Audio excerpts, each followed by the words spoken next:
ونعوذ بالله من شرور أنفسنا ومن سيئات أعمالنا من يهده الله فلا مضل له ومن يضلله فلا هادي له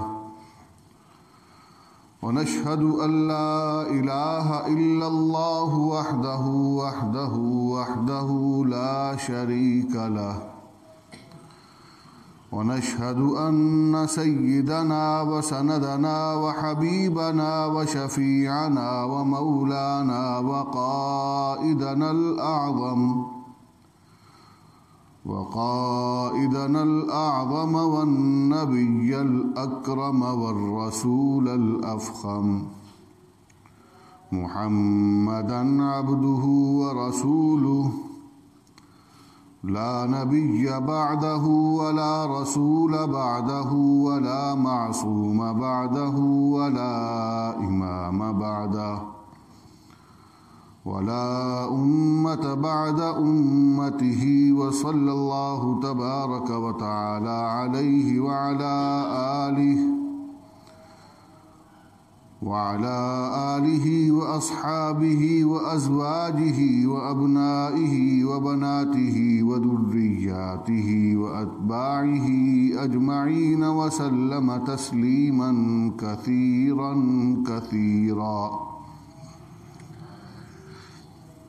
أما بعد قال الله تبارك وتعالى في القرآن الكريم أعوذ بالله من الشيطان الرجيم بسم الله الرحمن الرحيم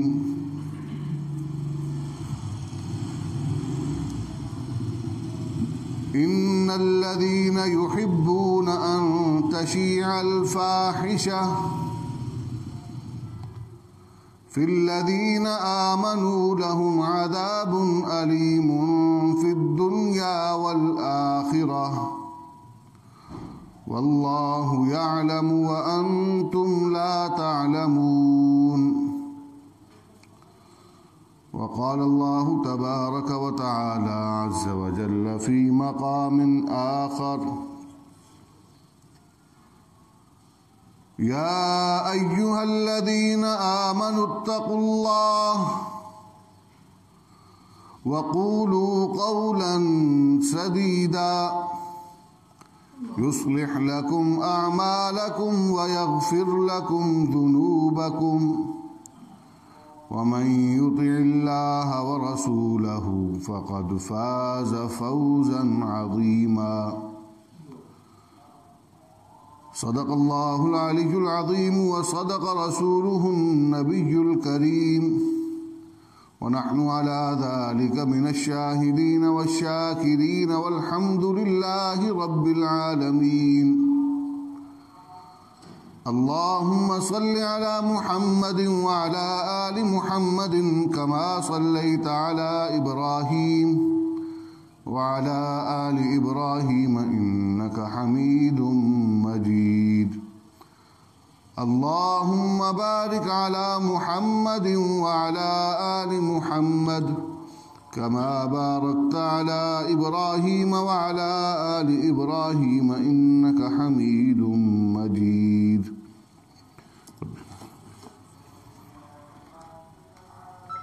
انتہائی واجب الاحترام سامعین کرام،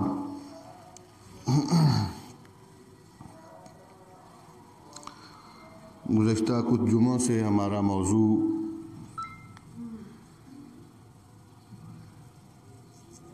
مغربی میڈیا، اس کے ہتھ کنڈے، طریقہ کار اور اس کے اثرات و نتائج کے حوالے سے چل رہا ہے۔ ابتدائی بہت سی باتیں گزشتہ جمعہ اور جس جمعہ یہ موضوع ہمارا شروع ہوا تھا اس گفتگو میں ہو چکی ہیں۔ کچھ ضروری اور اہم باتیں جو کہ ابھی باقی ہیں، اثرات و نتائج کا معاشرے پر مرتب ہونا یہ ایک لازمی سی بات ہے۔ میں اور آپ ہم سب یہ محسوس کرتے ہیں کہ انسان کو اللہ تبارک و تعالیٰ نے جو طبیعت، مزاجوں کا تفاوت اور چیزوں سے نتائج اخذ کرنا، قبول کرنا، یہ جو فطرت میں اللہ نے رکھ دیا ہے، اس کا لازمی نتیجہ یہ ہے کہ انسان اپنے گرد و پیش سے کچھ سیکھتا ہے، کچھ اس کی طبیعت پر اثرات مرتب ہوتے ہیں، اس کی فکر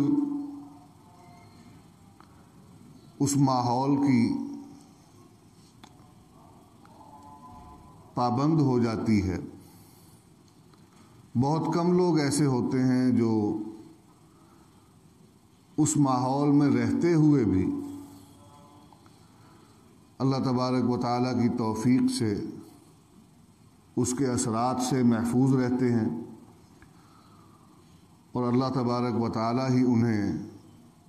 جہاں محفوظ رکھتا ہے وہیں یہ فہم و ادراک بھی عطا فرماتا ہے کہ یہ سازشیں، ہتھ کنڈے جو اپنائے جا رہے ہیں، اس کا تدارک اور سد باب کیا ہے۔ قرآن مجید فرقان حمید اللہ تبارک و تعالیٰ کی آخری کتاب، واضح ہدایت نامہ، اس میں کوئی بات بھی ڈھکی چھپی مبہم انداز میں اس طرح کی نہیں ہے کہ جس سے انسان ہدایت نہ حاصل کر سکتا ہو۔ ضرورت اس چیز کی اللہ نے اس کے ساتھ رکھ دی ہے کہ اس کو بیان کرنے والا، اس کی حکمتیں، اس کی تعلیم کا طریقہ کار، وہ جب تک قبول نہیں کیا جائے گا اس وقت تک قرآن مجید فرقان حمید سے کما حقہ استفادہ اور نفع نہیں حاصل کیا جا سکتا۔ اور قرآن ہی یہ واحد کتاب مبارک ہے جو ہمارے لیے اللہ تبارک و تعالیٰ نے ضابطۂ حیات کے طور پر طے کر دیا، اور اسی کے اندر ہر زمانے کی ہدایتیں، ہر زمانے کے مسائل اور ان کا حل سب کچھ رکھ دیا۔ آج کے دور کا یہ مسئلہ سب سے اہم ہے، جس طرح کہ گزشتہ جمعہ بھی عرض کیا کہ آج کا انسان، اس کی فکر، اس کے اعمال، عام طور پر تو یہی ہوتا ہے کہ انسان کو اللہ تبارک و تعالیٰ نے آزادی دی ہے، صراط مستقیم اور ضالین مغضوب علیہم، ان دونوں رستوں کے مابین اللہ نے بڑا واضح اور مکمل فرق بیان کر دیا ہے۔ ایک ایک جزیہ اس کا وہ اللہ تبارک و تعالیٰ نے قرآن مجید میں بیان کر دیا، اور نبی کریم علیہ الصلاۃ والسلام نے اس کو بڑی وضاحت کے ساتھ بیان بھی کیا ہے اور اختیار بھی کیا ہے۔ تو ایک مسلمان ہونے کی حیثیت سے ہمارے لیے یہ بڑی بات واضح ہو جاتی ہے کہ اللہ تبارک و تعالی ہمارے سے چاہتے کیا ہیں، اور انسان ہونے کی حیثیت سے جو ہمیں آزادی دی گئی ہے، جو فطری آزادی ہے، ایک عقل اللہ نے انسان کو دی ہے، اس عقل کی ضرورت کو پورا کرنے کے لیے جو علم چاہیے تھا وہ قرآن کی صورت میں عطا کر دیا ہے۔ ان سب چیزوں کی موجودگی میں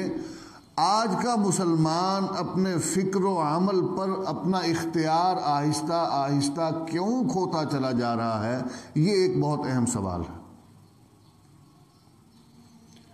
سادہ انداز میں اس کو یوں دیکھ لیجئے کہ اللہ تبارک و تعالیٰ نے حق کی نشاندہی بھی کر دی، حق والوں کی نشاندہی بھی کر دی، اور گمراہوں کی بھی نشاندہی کر دی، اور راہ ہدایت اور گمراہی کے مابین جو ایک فرق ہے اس کو اتنی وضاحت اور صراحت کے ساتھ بیان کر دیا کہ مزید کچھ بھی اس میں اضافہ یا ترمیم کرنے کی ضرورت نہیں ہے۔ بات کامل ہے، جامع ہے، اکمل ہے۔ اس کے باوجود ایک مسلمان کہلوانے والا فرد ایک ایسے معاشرے میں رہتے ہوئے، جس معاشرے کو ہم مسلمانوں کا معاشرہ کہتے ہیں، جہاں 90% سے زائد آبادی مسلمانوں کی ہے، اس معاشرے میں رہتے ہوئے اور جو ملک ہمیں ملا ہے، اس ملک کو اسلام کے نام پر حاصل کیا گیا، یہ تمام پس منظر اس کو سامنے رکھتے ہوئے آج پاکستان بنے ہوئے کو 70 برس بیت گئے ہیں، 70 برس سے زائد کا عرصہ گزر چکا ہے، اور پاکستان بن جانے کے بعد سے اب تک تقریباً 3 نسلیں ایسی ہیں۔ ایک نسل جو اس وقت اپنے اختتام کے قریب تھی، ہمارے بڑے بزرگ جو تھے، امیر شریعت رحمۃ اللہ علیہ، جو جماعت کے بزرگ بھی تھے، ہمارے خاندان کے بزرگ بھی تھے، تقسیم 47 میں ہوئی، 61 میں ان کا انتقال ہو گیا۔ جو آخری ان کا دور تھا وہ بالکل ذوف کا اور اسمحلال کا دور تھا۔ اس کے بعد ہم نے اپنے بڑوں کو دیکھا، ہمارے بزرگ جو تھے، جانشین امیر سید ابو معاویہ ابو ذر بخاری رحمۃ اللہ علیہ، جو اس مرکز کے بانی ہیں اور یہاں کے مستقل جمعہ کے خطیب تھے، وہ ہم نے بالکل ان کو بڑھاپے میں دیکھا۔ 90 کی دہائی میں درمیانی عرصے میں ان کا انتقال ہو گیا، 95 میں، یعنی کہ وہ پورا ایک دور ہے، 47 سے لے کر 95 تک کا یہ آپ دور دیکھیں، اس پر غور کریں، پوری ایک نئی نسل جوان ہو کر بڑھاپے کی طرف چلی جاتی ہے۔ یہ دور گزر گیا۔ ان سے چھوٹے بھائی عطاء المحسن شاہ صاحب رحمۃ اللہ علیہ، ابا جی رحمۃ اللہ علیہ، ہم بزرگ، یہ سب حضرات اب آہستہ آہستہ یعنی کہ جس عمر کو پہنچ گئے ہیں، یعنی کہ یہ ایک نسل کا تتمہ ہے، اور یہ بہت کچھ اگلی نسلوں کو منتقل کر کے جا رہے ہیں۔ بات سمجھنے کی کوشش کیجیے گا۔ دیکھیے، ایک نسل جو تقسیم کے وقت تھی، انہوں نے کچھ اقدار، کچھ روایات، کچھ ماحول اگلی نسل کو منتقل کیا۔ پھر اس ماحول کو، اس روایت کو، اس اقدار کو اس نسل نے جتنا محفوظ رکھا، وہ انہوں نے آگے منتقل کرنے کی کوشش کی۔ یہ ایک تسلسل ہے، یہ ایک ترتیب ہے جو اللہ نے قائم کر دی ہے کہ بڑے ہمیشہ چھوٹوں کو سکھاتے ہیں اور چھوٹے بڑوں سے سیکھتے ہیں۔ تاریخ کا مطالعہ کیا جائے تو وہ بھی یہی کچھ بتاتا ہے۔ ماضی حال پر اثر انداز ہوتا ہے، حال مستقبل پر اثر انداز ہوتا ہے۔ یہ ایک ترتیب اللہ نے قائم کر دی ہے۔ 3 نسلیں کم و بیش، اس وقت میری عمر بھی مطلب 35 کے قریب ہے، 40 کے قریب ہم پہنچ رہے ہیں، تو یہ 30 سے 40 کا عرصہ، یہ تو مطلب آپ جوانی گزار کے اب آہستہ آہستہ اس عمر کی طرف جا رہے ہیں، جو عمر آپ کی بالآخر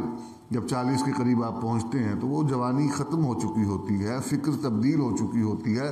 سوچ کا زاویہ اور رخ تبدیل ہو چکا ہوتا ہے۔ جو ایک بے فکری ہوتی ہے وہ ختم ہو جاتی ہے، اور تفکرات انسان کو آ لیتی ہیں، اس کو مستقبل کے فکر ستانے لگتے ہیں، اپنی اولاد، ان کا رہن سہن، ان کا مستقبل، تعلیم، تعلم، ماحول، یہ سب چیزیں انسان کو ستانے لگتی ہیں۔ تو یہ 3 نسلیں میں اپنے خاندان کے حوالے سے عرض کرتا ہوں، یہ 3 نسلیں، چوتھی نسل اب آگے ہماری اولاد تیار ہو رہی ہے۔ اب یہ سوچتے ہیں، یہ محسوس کرتے ہیں کہ ہم نے اپنے بڑوں سے کتنا کچھ لیا اور اس میں سے کیا کچھ محفوظ رکھ کر آگے منتقل کر سکتے ہیں۔ یہ ایک ترتیب اللہ نے قائم کر دی تھی۔ اب یہ دیکھیے کہ اس تمام عرصے میں جو تبدیلیاں ہمارے معاشرے میں آئی ہیں، یہ ملک اسلام کے نام پر بنا، اس ملک میں حکومت مسلمانوں کی، معاشرے میں اکثریت مسلمانوں کی، لیکن آپ محسوس کرتے ہیں کہ معاشرے میں برائی روز بروز بڑھتی جا رہی ہے۔ اگر کبھی سروے ہو تو آپ جرائم کا موازنہ کر کے دیکھ لیں کہ 2 دہائیاں قبل پاکستان میں جرائم کی کیا ریشو تھی، کیا تناسب تھا، اور آج کیا ہے۔ ایک شہر کراچی ہے جس میں آپ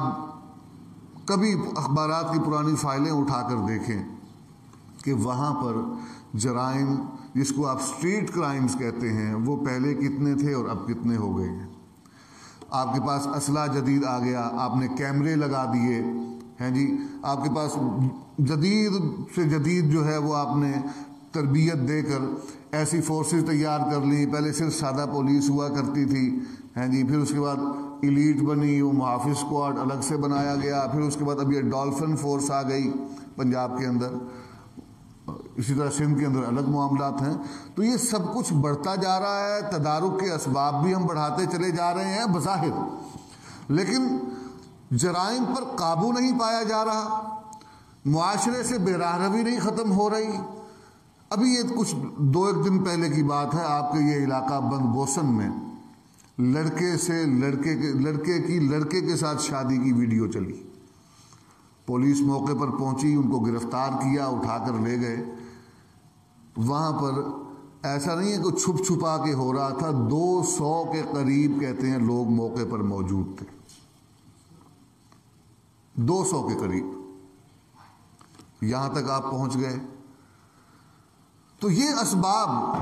جو ایک مسلمان کو یہاں تک پہنچا رہے ہیں، اس پر غور کرنے کی ضرورت ہے۔ تو عرض کرنے کا جو سوال میں نے کیا تھا اس کا مقصد یہی تھا کہ ایک انسان، ایک مسلمان ہوتے ہوئے، کلمہ گو ہوتے ہوئے، عقائد کا پابند ہوتے ہوئے، مسلمان کہلاتا ہی وہی ہے جو چند مخصوص عقائد کا خود کو پابند بنا لیتا ہے۔ تصور خدا، توحید، رسالت، آخرت، ملائکہ، آسمانی کتب، ان سب پر یقین رکھنا یہ ایمان کے دائرے میں شامل ہونے کے لیے ضروری ہے، اور مسلمان کہلواتا ہی وہی ہے۔ تو وہ مسلمان، اس کا اپنے عمل پر اور اپنی فکر پر قابو آہستہ آہستہ کم یا ختم کیوں ہوتا جا رہا ہے، اس کا سب سے اہم اور سب سے مہلک ہتھیار اور ذریعہ وہ میڈیا ہے۔ انسان سوچتا ہے کہ یہ کیسے، میڈیا کیا اثرات مرتب کرتا ہے۔ میں ایک چھوٹی سی بات آپ سے کرتا ہوں، انسان کی فکر میں اس کو جو ایک خوشی ہے، غمی ہے، جو جذبات ہیں انسان کے ساتھ، یہ کسی نہ کسی حادثے، کسی نہ کسی خوشنما واقعے کی وجہ سے اس کے اندر جذبات کو پیدا کرتے ہیں۔ اب مثال کے طور پر ہندوستان کے ساتھ آپ کی جو جھڑپ کی ایک کیفیت پیدا ہوئی، آپ کے میڈیا نے اور ہندوستان کے میڈیا نے جو ایک خاص ماحول پیدا کیا اپنی گفتگو سے، بار بار اس طرح کے واقعات بیان کیے گئے، بار بار اس طرح کی گفتگو کی گئی، جس کے نتیجے میں آپ کے اذہان و قلوب میں ایک جنگ کی کیفیت پیدا ہونا شروع ہوئی، اور آپ کے اندر ایک خوف سا پیدا ہونے لگ گیا کہ نہ معلوم مستقبل میں ہندوستان اور پاکستان کے مابین جنگ نہ ہو جائے۔ ابھی میں کچھ دن پہلے اسی حوالے سے ایک رپورٹ بھی دیکھ رہا تھا۔ اب یہ مطلب تجزیے اور جائزے لینا شروع کر دیے گئے ہیں، اور یہ باتیں لوگوں کو سمجھانا شروع کر دی گئی ہیں کہ اگر آپ کو ایٹامک جنگ کا، ایٹامک وار کا سامنا کرنا پڑے تو آپ اس سے اپنی جان کو بچا کیسے سکتے ہیں۔ اس طرح کی ویڈیوز بنا کے چلائی جا رہی ہیں۔ آپ کے پاکستان کی ایک چینل نے باقاعدہ پوری ایک جائزہ رپورٹ پیش کی کہ اگر بالفرض ہندوستان اور پاکستان کے مابین جنگ ہو جاتی ہے، جو کہ ایٹمی جنگ ہوگی، تو اس کے نتیجے میں دنیا بھر پر کیا اثرات مرتب ہوں گے، کتنے افراد موت کے منہ میں جائیں گے، اور دنیا بھر کے موسموں پر کیا اثرات مرتب ہوں گے، اور دنیا بھر میں کتنے افراد کتنے عرصے میں اس جنگ کی وجہ سے تباہی کی طرف جائیں گے۔ یہ پورا ایک جائزہ بنا کر پیش کیا گیا۔ یہ عرض کرنے کا مقصد یہ ہے، یہ سب چیزیں جب آپ کو دکھائی جاتی ہیں تو ذہنی طور پر آپ ایک خوف، اندیشے اور ایک عدم تحفظ کی فضا کا شکار ہو جاتے ہیں۔ آپ کو لگتا یوں ہے کہ جیسے ابھی کچھ ایسا ہونے والا ہے، ہمیں اس کی پیش بندی کرنی چاہیے۔ تو یہ سب کچھ آپ کے ذہن میں، آپ کی فکر کی یہ تبدیلی کس وجہ سے ہو رہی ہے؟ میڈیا کے اس پروپیگنڈے کی وجہ سے۔ اسی طرح جس وقت آپ کی پرانی اقدار میں کچھ چیزوں کو غلط قرار دیا گیا، ہمارے بڑوں نے، ہمارے بزرگوں نے، ہمارے گھروں کے اندر چھوٹوں کا بڑوں کے ساتھ بات کرنا، مجھے اچھی طرح یاد ہے ابا جی رحمۃ اللہ علیہ کے ساتھ بیٹھا کرتے تھے دسترخوان کے اوپر، تو کھانا کھانے کا طریقہ تک بتایا جاتا تھا کہ نوالا کیسے توڑنا ہے۔ ہر گھر میں ایسا نہ ہو، ہم نے جو کچھ دیکھا تھا اس کے حوالے سے بات کرتا ہوں۔ کھانا کس طرح کھانا ہے، پانی کس طرح پینا ہے، اور یہ نوالا چبانا کیسا ہے، کہ کیا کون سا طریقہ اچھا ہے اور کون سا طریقہ معیوب سمجھا جاتا ہے۔ لباس، ایسا لباس ہونا چاہیے، ایسی وضع قطع ہونی چاہیے، ہیں جی،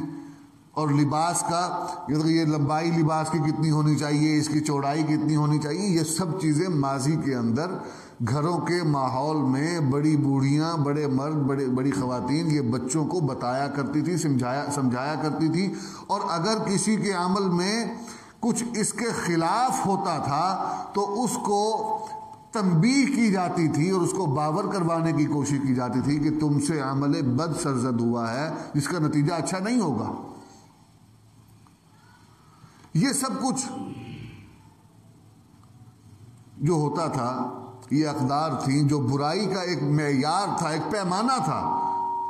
جو یقیناً ہماری دینی تعلیمات کی روشنی میں طے ہوا تھا. حجاب کا، پردے کا،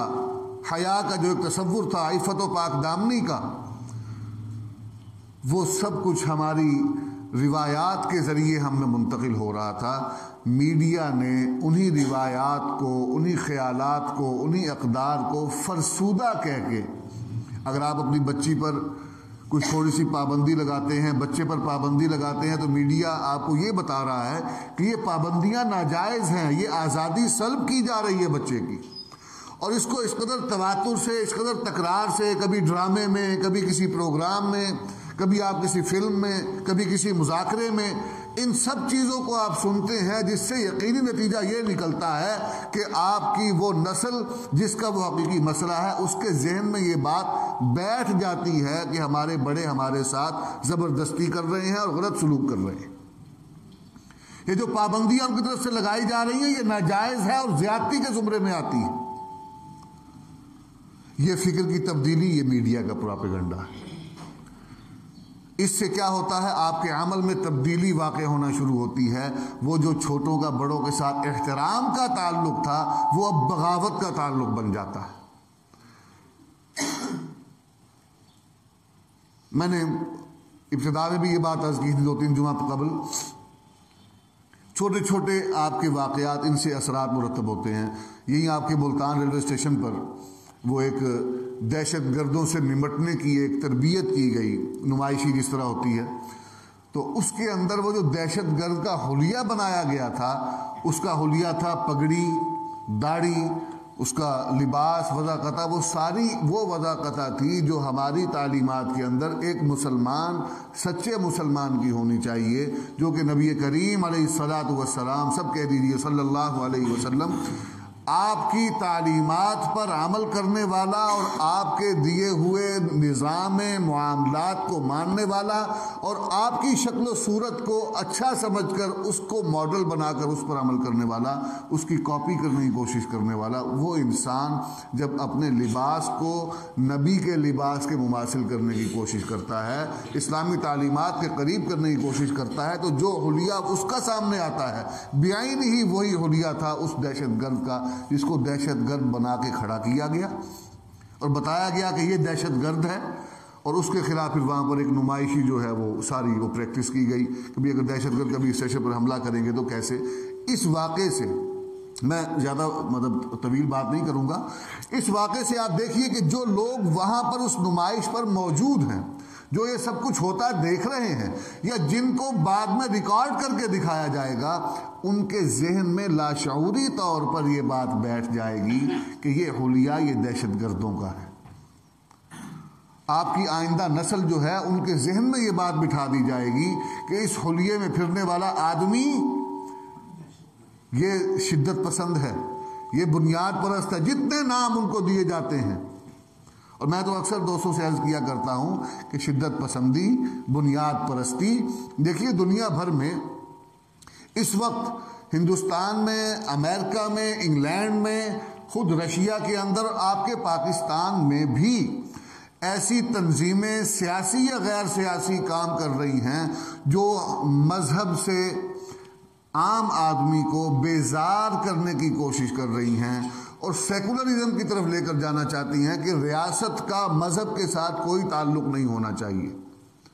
آپ کے ہمسایہ ملک ہندوستان کے اندر مودی ہندو انتہا پسندی کا نمائندہ تصور کیا جاتا ہے. بی جے پی جو بھارتیہ جنتا پارٹی ہے، جس کو آپ اگر اردو میں جس کا ترجمہ کریں تو جو ہمارے ہاں پاکستان پیپلز پارٹی ہے، تو اس کو اگر بھارتیہ جنتا پارٹی کو اردو میں لے کر آئیں، انگریزی میں لے کر آپ آئیں تو وہ انڈین پیپلز پارٹی کہلوائے گی۔ تو Indian Peoples party, Bharatiya Janata party جو ہے، ان کا موقف، ان کا ماضی اس بات پر گواہ ہے کہ وہ ہندو مت کی شدت کے ساتھ ہندوستان میں حکومت اور سرپرستی کو مانتے ہیں اور اس کے لیے وہ کوشش کر رہے ہیں۔ مودی کا ہندوستان میں حکومت کرنا اور دنیا بھر میں اس کے جو روابط ہیں، معاملات ہیں، اس کی مخالف پارٹی میں سب سے بڑی پارٹی کانگریس ہے۔ کانگریس مودی کے بارے میں صرف یہ بات کرتی ہے کہ مودی ہندوستان کے سیکولر ازم کے خلاف کام کرنے جا رہا ہے، اور مستقبل میں جب دوبارہ اگر یہ منتخب ہو گیا، کیونکہ وہاں پر الیکشن جو ہے وہ نزدیک آ رہے ہیں، کہ اگر مودی دوبارہ منتخب ہو گیا تو یہ ہندوستان کے جو سیکولرزم کا، جو ہندوستان کا فلسفہ ہے، یہ جو شناخت ہے، کیونکہ ہندوستان ایک ڈکلیئرڈ، طے شدہ اور اعلان شدہ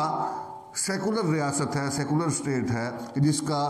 یہ کہنا ہے کہ مذہب ہر کسی کا ذاتی معاملہ ہے، اس کا ریاست کے ساتھ کوئی تعلق نہیں۔ اگر کسی مذہب میں کچھ عمل کی کچھ پابندیاں ہیں، کچھ اصول و قواعد ہیں، کچھ شرائط ہیں، یا کچھ جرائم پر کچھ سزائیں ہیں، تو وہ اس عمل کا ذاتی معاملہ ہے۔ ہم یہاں پر لوگ مل بیٹھ کر فیصلہ کریں گے کہ کس عمل پر کیا پابندی ہونی چاہیے اور کس عمل پر کیا، کس سزا، کس جرم پر کیا سزا ہونی چاہیے۔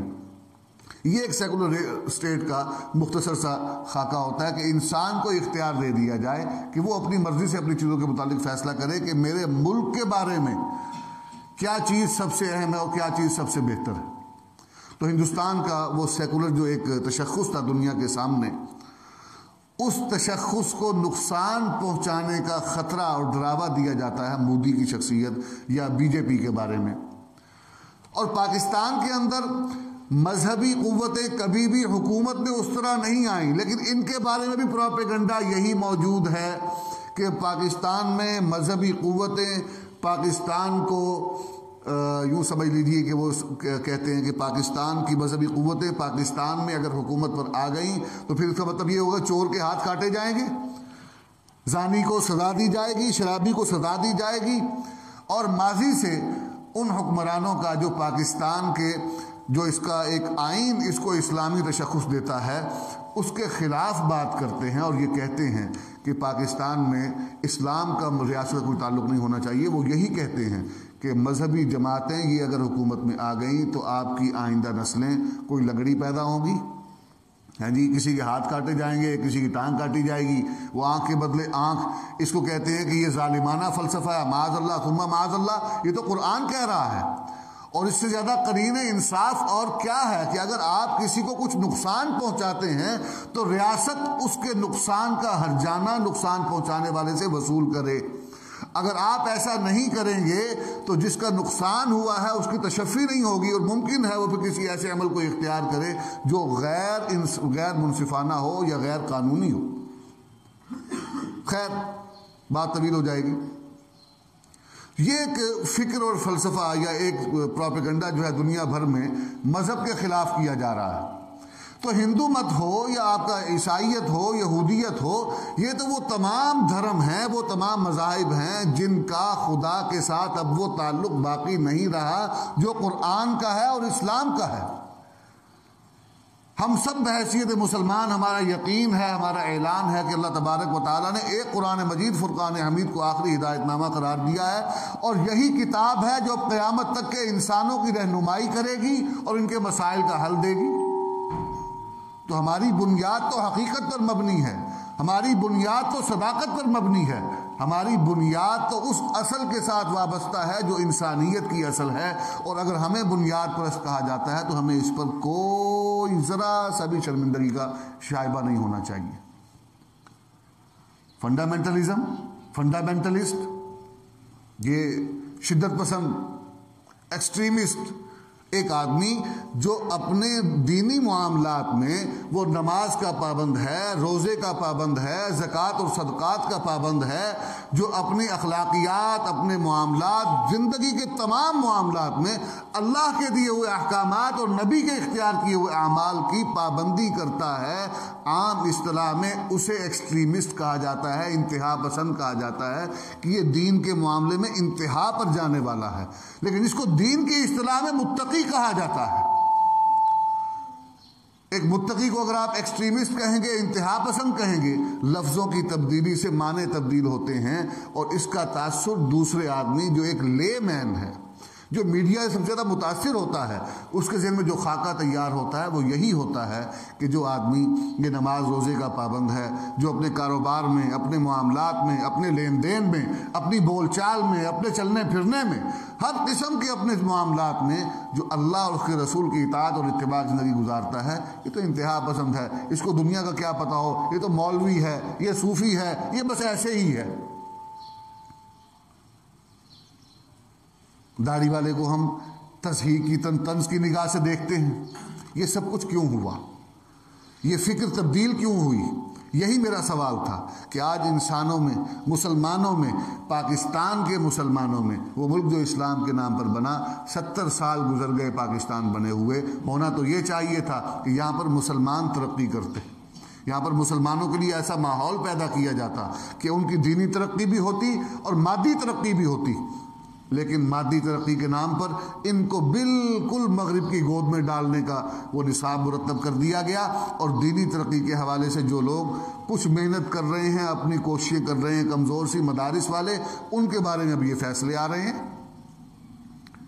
آج فلاں پر پابندی، آج فلاں پر پابندی۔ کل تک بات کو تتمہ کی طرف لے کر جاتا ہوں انشاءاللہ۔ یہ جو موضوع ہمارا شروع ہوا میڈیا کے حوالے سے، یہ جہاں تک بات میں نے آج کی ہے کہ یہ جو اثرات مرتب ہوتے ہیں، فکر تبدیل ہوتی ہے، انسان اپنی فکر کے معاملے میں بے اختیار ہو جاتا ہے، جس سے اس کے عمل کی بے اختیاری وہ لازمی طور پر نتیجے میں سامنے آتی ہے۔ یہ سب کچھ ہو چکا ہے اور ہو رہا ہے، اس کا تدارک اور سد باب کیا ہے، یہ انشاءاللہ آئندہ جمعے بات کریں گے۔ بات کو آخر تتمہ کی طرف لے کر جاتے ہیں کہ دیکھیے آپ کے ماضی میں جن لوگوں کو آج دہشت گرد کہا جا رہا ہے، آپ 20 سال پہلے جائیے، آپ کو نعرے سنائی دیں گے، ترانے سنائی دیں گے، ہم نے اپنے بچپن میں سنے ہیں۔ اسی پاکستان ملتان کے محلوں کے کوچوں میں، محلے کے چوراہوں میں جہادی تنظیموں کے جلسے ہوتے تھے، اور محلے کے لوگ، عام لوگ، مدارس کے طلباء سائیکلوں پر بیٹھ کر دوسرے علاقوں سے وہ وہاں پہنچے تھے، عام جلسے ہوا کرتے تھے۔ ایک فضا پیدا کی گئی، معسکر جہاں پر تربیت دی جاتی تھی جہادی تنظیموں کو، جہاد میں شامل ہونے والوں کے لیے، افغانستان کا معاملہ ہو یا کشمیر کا معاملہ ہو، یہ سب کچھ کون کروا رہا تھا؟ یہ سب کچھ ہمارے اپنے ہی ملک اور ریاست کے سربراہ کروا رہے تھے، ہماری اسٹیبلشمنٹ کروا رہی تھی۔ آج 20 سال کا عرصہ گزرا، اب یہ ایک واقعہ ہوا ہندوستان کے اندر، پلوامہ کا واقعہ، اس سے دوبارہ ایک نئی لہر پیدا کی گئی کہ وہ جیش محمد ہے جی، وہ انتہا پسند تنظیم ہے، وہ دہشت گرد تنظیم ہے اور پاکستان میں بستا ہے، مولوی مسعود اظہر اس پر پابندی لگائی جائے، یوں کی جائے، فلاں کیا جائے، ڈھمکانا کیا جائے۔ یہ سب کچھ مغربی میڈیا کے ذریعے سے ہندوستان نے پورا دباؤ ڈالا، لیکن آپ کے علم میں ہونا چاہیے کہ یہ فیصلہ ہو چکا ہے نیشنل ایکشن پلان کے تحت کہ پاکستان میں اب اس جہادی تنظیموں کے سلسلے کو انہوں نے ختم کرنا ہے۔ جو کل تک قومی ہیرو بنا کر کھڑے کیے جا رہے تھے، آپ کے اخباروں کے اندر اسامہ بن لادن کے متعلق مضامین آتے تھے، آپ کے اخبارات اور جرائد کے اندر، رسائل کے اندر، سیاسی رسائل اور جرائد کے اندر ملا عمر کے متعلق تعریفی اور توصیفی کلمات آیا کرتے تھے۔ آج مغرب، امریکہ، نیٹو، وہ افغانستان اور طالبان کے ساتھ مذاکرات کی طرف جا رہے ہیں، اور آپ کا افغانستان کے ساتھ رابطہ اور تعلق کمزور نہیں، مخالفت کا بن چکا ہے۔ میں ہر دفعہ عرض کیا کرتا ہوں، ابا جی رحمۃ اللہ علیہ بھی بارہا یہی فرما گئے کہ وہ علاقہ، وہ گھر، وہ خطہ کبھی بھی امن میں نہیں رہ سکتا، کبھی بھی خوف سے آزاد نہیں ہو سکتا، جس کا اپنے ہمسائے کے ساتھ اچھا اور خوش تعلقی جس کی اپنے ہمسائے کے ساتھ نہ ہو، جس کا اپنے ہمسائے کے ساتھ اچھا تعلق نہ ہو، دوستانہ تعلق نہ ہو، وہ کبھی بھی امن کے ساتھ اور خوف سے آزاد ہو کر نہیں رہ سکتا۔ آپ کا اور ہندوستان کا تعلق، کون لوگ ہیں، کون سی قوتیں ہیں جو اچھا نہیں ہونے دے رہی؟ کیا ہم خود نہیں ہونے دے رہے؟ اس کے اندر میڈیا کے کردار کو آپ دیکھ لیں، میں نے ابتدا میں عرض کیا، پوری کوشش کی جاتی ہے، پورا ایک سینیریو کریٹ کیا جاتا ہے، پورا ایک منظر بنایا جاتا ہے کہ جنگ بس اب ہوئی کہ اب ہوئی، جذبات، بھڑکانے والی گفتگو، جانبین سے یہ سب کچھ ہوتا ہے، یہ سب کچھ۔ اور اب اس کے بعد 2 خبریں میں 2 دن سے اخبارات دیکھ رہا تھا، 2 دن سے یہ مسلسل خبریں آ رہی ہیں۔ 20 سال پہلے جن کو ہیرو بنا کر ہمارے ہی اخبارات میں پیش کیا گیا، ہمارے ہی ادارے جنہیں ہیرو بنا کر دنیا کے سامنے پیش کرتے رہے، اب ان کے متعلق خبریں آ رہی ہیں جی کہ وہ ان کے پتہ نہیں کتنے ہسپتال بھی ان کے وہ سیل کر دیے گئے ہیں، ہسپتال وہ بھی سیل کر دیے گئے ہیں، اور سینکڑوں کی تعداد میں ادارے ہیں جن کو قبضے میں لے لیا گیا ہے۔ آپ کے اوقاف کے کئی خطباء کو تبدیل کر دیا گیا ہے، کیوں کہ وہ اپنے ماضی کے حوالے سے کسی نہ کسی ایسے پس منظر سے وابستہ ہیں، ان کو تبدیل کرنے کی تیاری کی جا چکی ہے۔ سانحہ ساہیوال کے بعد ایک شخص تھا جس کو برطرف کیا گیا تھا، رائے طاہر صاحب، CTD کے یہ سربراہ تھے، ان کو برطرف کیا گیا تھا۔ یہ وہ آدمی ہے جس نے سینکڑوں نہیں ہزاروں مذہبی کارکنان کو یا تو وہ کیا کہتے ہیں جی نامعلوم مقام پر منتقل کر دیا ہے، یا پھر ان کو صفحہ ہستی سے بالکل غائب کر دیا۔ ایک طرف یہ فیصلے، دوسری طرف وہ پکڑ دھکڑ جو مذہبی کارکنان کے حوالے سے ہے۔ اس دھوکے میں مت رہیے گا۔ میں آپ حضرات سے گزارش کروں گا جو مذہبی کارکن ہیں یا کسی بھی حوالے سے جن کا تعلق ہے کسی تنظیم سے، اس دھوکے میں مت رہیے گا کہ اب یہ صرف اور صرف ہندوستان کے دباؤ پر کیا جا رہا ہے اور ہندوستان کو دکھانے کے لیے کیا جا رہا ہے، کیونکہ آپ کے وزارت داخلہ کا کل کا یہ بیان ہے کہ ہم اپنے مقاصد کے لیے سارے معاملات کر رہے ہیں اور ان کے حصول تک یہ معاملہ جاری رہے گا۔ خود فواد چودھری صاحب کا یہ بیان موجود ہے کہ یہ سب کچھ نیشنل ایکشن پلان کا حصہ ہے جو طے شدہ تھا، حالات کی وجہ سے تبدیل وقت جو ہے تھوڑا سا اس کو مؤخر کیا گیا تھا، اب ایک فضا بنی ہے، ضرورت ہے اس چیز کی۔ ہم اگر یہ فیصلہ اور اقدام کرتے ہیں تو ہمیں خود کو بھی فائدہ ہوگا اور ہندوستان کے ساتھ تعلقات بھی بہتر ہوں گے۔ یہ سب کچھ اس کو سامنے رکھیے، اپنے مستقبل کو سامنے رکھیے۔ آپ لوگوں کو